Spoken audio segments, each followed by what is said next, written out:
আসসালামু আলাইকুম বন্ধুরা, আজকে আপনাদেরকে একটা চার্জারের ভিডিও দেখাবো। যারা আমাদের চ্যানেল নতুন, চ্যানেলটা অবশ্যই সাবস্ক্রাইব করে আমাদের সাথে থাকবেন, ধন্যবাদ।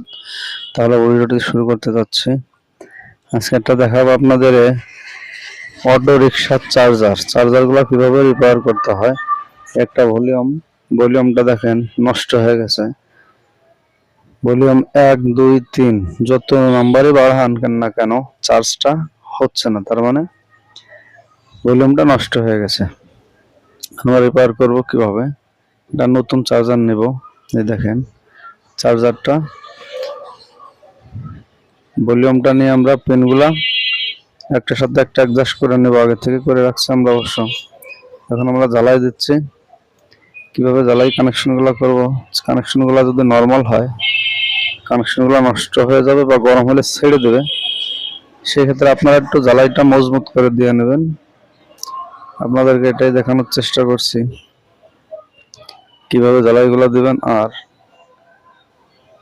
বন্ধুরা আমাদের সাথে থাকুন, দেখতে থাকুন। সামনে আমাদেরকে নতুন নতুন ভিডিও বানাতে উৎসাহিত করুন। আমরা এটা শর্টকাটে দেখাইছি। তো ভলিউমটা লাগানোর পর আমরা দেখাচ্ছি চার্জটা কত আসছে। 53.9, 48 ভোল্টের চার্জার, 53.9 ভোল্টে আমরা চার্জ দেখাচ্ছি। তার মানে চার্জটা এখন ফুললি ভালোভাবে নেবে।